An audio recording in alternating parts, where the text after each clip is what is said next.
29 lives lost, 321,000 homes destroyed, 858,000 farmlands swept away in Kebbi flood. Court mandates INEC to accept Labour Party's Ondo candidates. Kano's Animal Park struggles amid dwindling resources, falling visitors. On the foreign scene, gunfire near Guinea's presidential palace as military locks down capital. Good evening and welcome to the news update on Trust TV. I am Aisha Salihu. The Kebbi State government on Friday said no fewer than 29 persons, 321,000 houses and 858,000 farmlands have been lost to flood waters in 16 of its 21 local government areas. While briefing journalists at the press center in Birnin Kebbi, the State Commissioner for Information, Yakubu Ahmed Birnin Kebbi, said if help did not come to the affected areas where rice, maize, guinea corn and other crops were destroyed by the flood, there might be shortage of food in the state and the country. He said before the NIMAT prediction that Kebbi might be worst hit by flood, the state had suffered severe disaster from flooding in 16 of its local government areas due to the water release from Goronyo Dam and the convergence waters in River Rima and River Kar, which flows into the state through River Niger. The commissioner said despite the measures taken by government, the state still suffers flooding in 16 of its local government areas.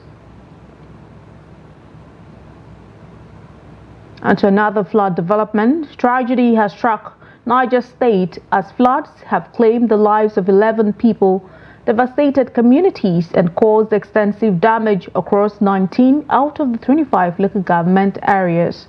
The floodwaters have swept away a staggering 118,692 farmlands, plunging many residents into uncertainty as their means of livelihood have been severely impacted.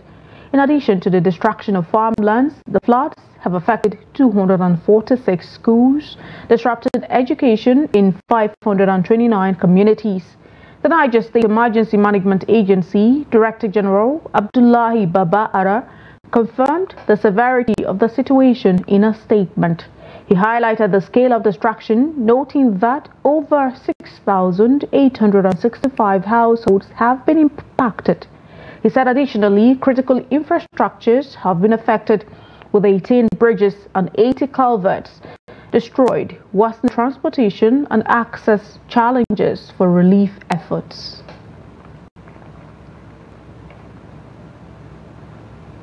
As part of the programs lined up to formally welcome the 2024-2025 legal year of the Supreme Court, the Chief Justice of Nigeria, Justice Kudirat Kekereekun, will swear in 87 new senior advocates of Nigeria on Monday at the main courtroom of the court.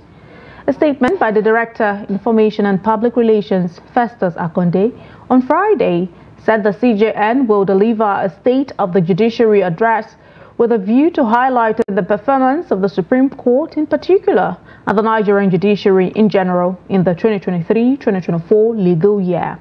In the same vein, other leading stakeholders in the justice sector will present speeches burdening on the state of the justice sector of the country.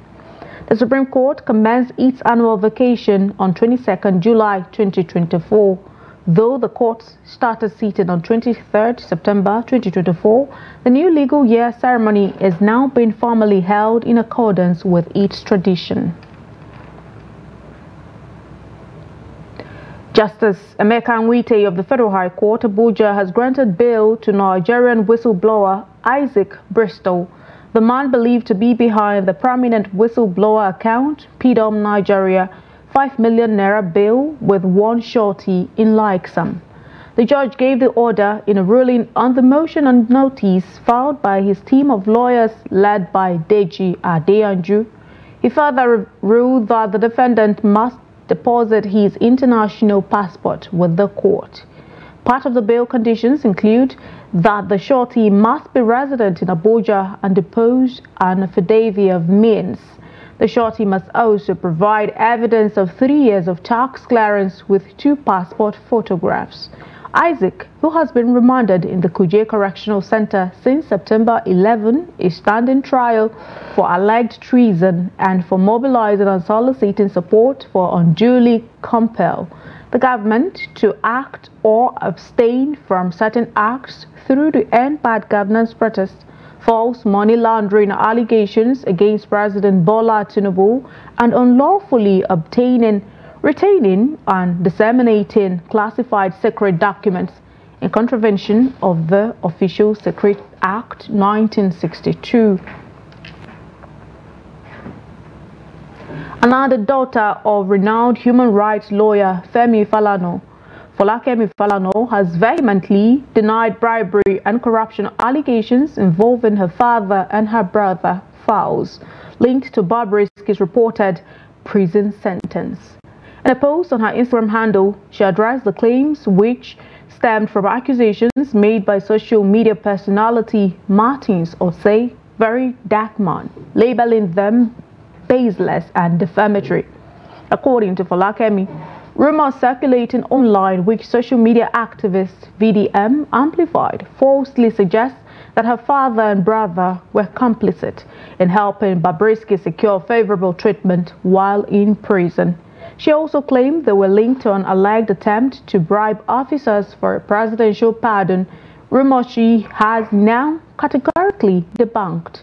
She also clarified that Femi Falana has never had any communication with Bobrisky, either directly or through an intermediary, and that her brother Fowles was only approached by Bobrisky for financial assistance to secure a VIP spot while in prison.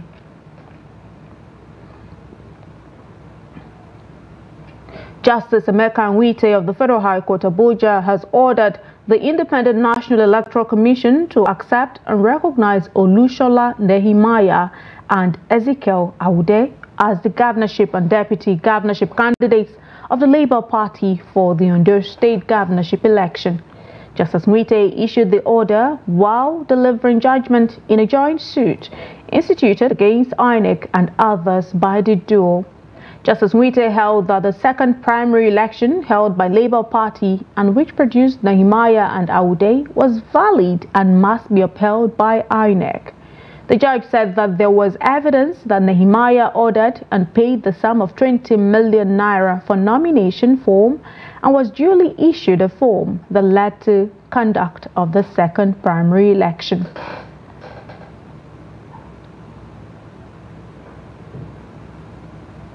Residents and some stakeholders in Jalingo have described as a welcome development the inspection tour across the 16 local government areas of the state by a security team to assess the security situation with a view to strengthening efforts to better secure the state.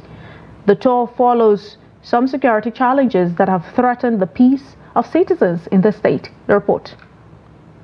This conference hall in Jalingo Local Government Secretariat was filled to capacity as stakeholders as well as the residents converged to express their views and complaints concerning the security situation in the state. They were addressing the security team that embarked on tour to evaluate the activities of criminals and also familiarize with the citizens to ensure collaboration in the fight against insecurity in the state. The Taraba State Police Commissioner, David Eyolomonon, who is the head of the team, briefed the gathering on the effort of the command to quell violence in the state, adding that crime and criminality have significantly reduced across the state. He also emphasized the need for the community to give them maximum support to ensure peace in the state. Community police, the way it is articulated and executed by the police, is not different from what you all are doing. The peace committee, the vigilante, and many non-state actors that are assisting the law enforcement agencies to ensure that there is adequate peace and security in the various communities.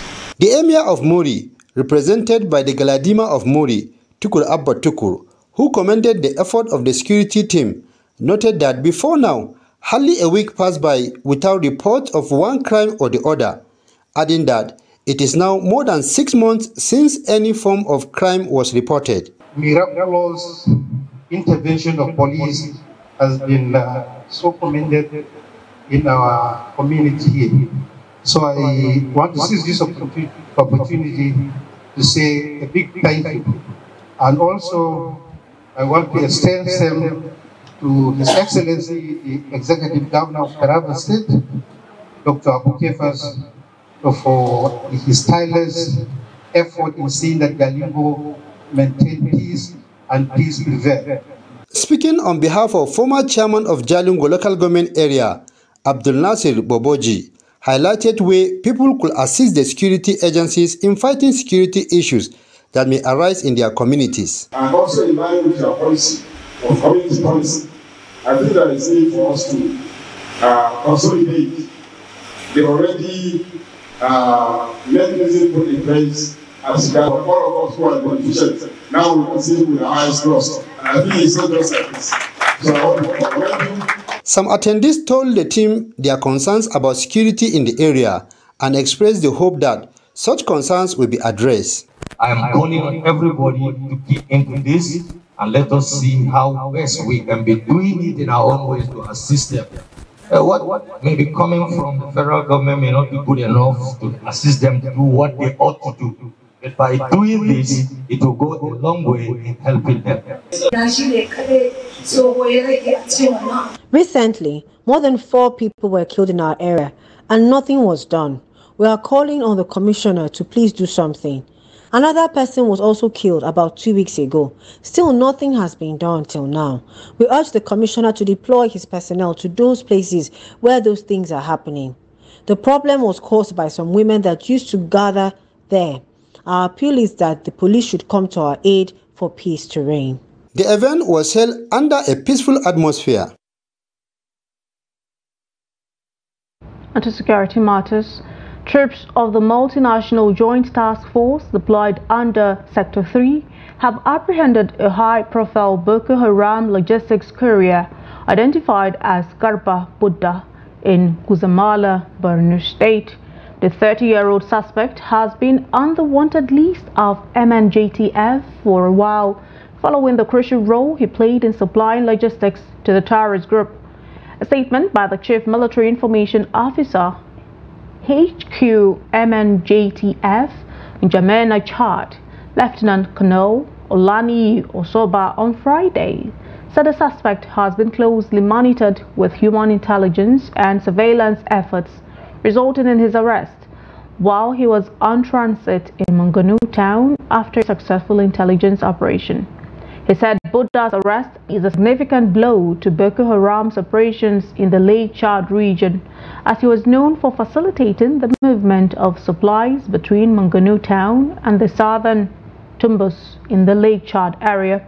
Items recovered from the suspect include a lighter, pocket mirror, comb, cap, and wristwatch. The chairman, Nigerians in Diaspora Commission, Abike Dabiri Erewa, has confirmed the rescue of 8 young girls trafficked to Ghana while receiving the young ladies at the NIDCAM Annex Office in Lagos. Abike Dabiri Erewa said the rescued girls have been handed over to the National Agency for the Prohibition of Trafficking in Persons to ensure that they have safe and comfortable accommodations pending their formal rehabilitation and reintegration with their families. The rescued girls, 8 between 15 and 22, hail from various states across Nigeria, including Ebonyi, Akwa Ibom, Imo, Plateau, and Cross River. They were allegedly lured to Ghana under the false promises of employment, but were forced into sexual exploitation. The Lagos State Wastewater Management Office on Friday sealed off Orchid Shopping Centre's premises located along Orchid Road, Etiosa, for discharging wastewater onto the road and public drains, thereby creating environmental nuisance and endangering public health. This was disclosed in a statement shared on X.com by the State Commissioner for the Environment and Water Resources, Takunbo Wahab, on Friday. Wahab advised all persons or organizations in the habit of discharging untreated wastewater and sewage into the environment to desist or face sanctions. He said the necessary sanctions will be served to the property, the owners and occupiers in line with the provisions of the Lagos State Environmental Management and Protection Law 2017. Wahab reiterated that the Lagos State government has zero tolerance for environmental pollution and degradation. And now moving to other stories. Nigerian workers have confirmed receiving federal government's new minimum wage. The spokesperson of the Nigeria Labour Congress, Benson Uba, and the deputy president of the Trade Union Congress, Tommy Etim, disclosed this in a separate statement on Thursday. Uba and Etim's comments come following reports on Thursday that the federal government has begun the payment of the 70,000 naira minimum wage. Reacting to the new minimum wage payment commencement, Uba asked establishments in the country to emulate the example set by the federal government. A civil servant working in the office of the head of the civil service also confirmed that he has received a new minimum wage payment for September 2024. Some of the federal workers confirmed that they received an additional 40,000 naira to their previous salary as consequential adjustment.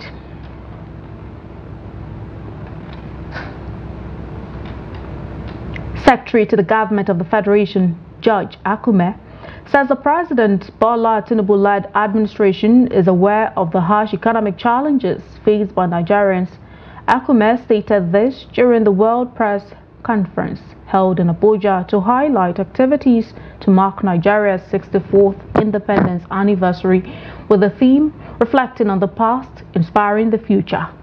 Akume also identified rising food prices as one of the major issues facing Nigerians, adding that the government had drawn lessons from the current situation and had stepped up planning and prevention strategies. Notwithstanding the daunting challenges, ceaseless efforts are being made to cushion the immediate impact and to create new opportunities on the short, medium, long-term basis through diligent implementation of the renewed hope agenda. These policies and programs are being implemented for long-term solutions to these problems. They assure us all that in no distant time, under the leadership of President Bola Tinubu, the trajectory of our socio-economic development will soar higher in the positive territory.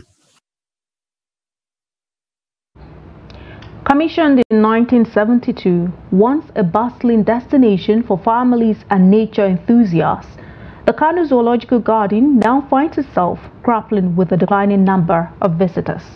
In the face of significant challenges, the Zoo Management Agency revealed recent strives to preserve this vital ecological and educational resource.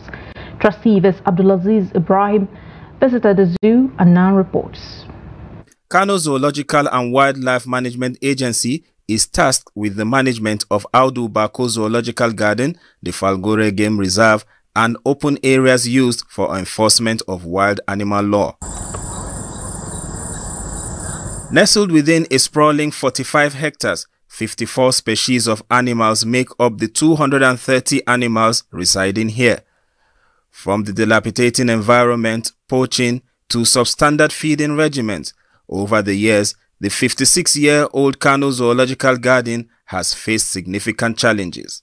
However, authorities say there are improvements in animal conservation efforts. We realized some of those animals that were not even breeding in captivity, we looked at age, we looked at feeding patterns, and when we improved the feeding patterns, now successfully we're having breeding programs like the common jackal, like the dog-faced baboon, like the startanga. We've recorded a remarkable success in our breeding program. Since the establishment of this agency or the zoo, we have never recorded the birth of a dog-faced baboon in captivity here. This is the first birth that we have recorded, which happened few weeks ago, about a month and few weeks. We have a healthy infant, a baby, like you can see now, and which she is highly protective of it. This is highly attributed to the qualitative feeding and also the high care, the medication that they used to get, and also the deworming that is happening quarterly a year, that is every 3 months. Once a vibrant hub for families and fun seekers, the zoo now struggles to attract visitors. While some visitors appreciate the environment itself, others highlight the need for more to be done to attract more visitors to the park. The zoo is missing a lot. The zoo is missing a lot because the only way you find people coming to the zoo most of the times is only, let me say, 3 ways. One is during festival, only festival. Secondly, Friday. Then the third one are students, mostly students. It means that they are missing a lot financially. And maybe the revenue it should be generating is not generating as much as it should be generating. The zoo is a working project. I believe by next year when we roll out, we have a magnificent plan. If you see the design, I think this zoo will be the best in Africa. Hopefully, there is light at the end of the tunnel, judging by the optimism of the agency to actualize the full potential of the zoo and wildlife park. Abdulaziz Ibrahim, Trust TV News. In business, the Major Energies Marketers Association of Nigeria has revealed that the landing cost of premium motor spirit dropped from 981 naira per litre in September 2024 from 1,113 naira in July. The association disclosed this in its Competency Center Energy Bulletin data released on Thursday. The data showed that the landing of PMS dropped by 148 naira 92 kobo per litre in the period under review. The drop is attributed to the persistent fluctuation of crude oil prices at the global market to around $70 per barrel and $75 in September 2024 from $80 traded in August.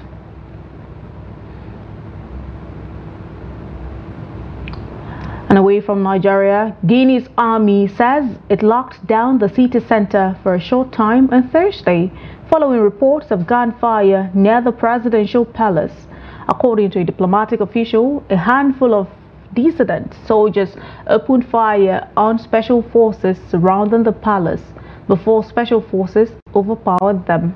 The official also alleged that the soldiers were loyal to Colonel Celestin Belivargue.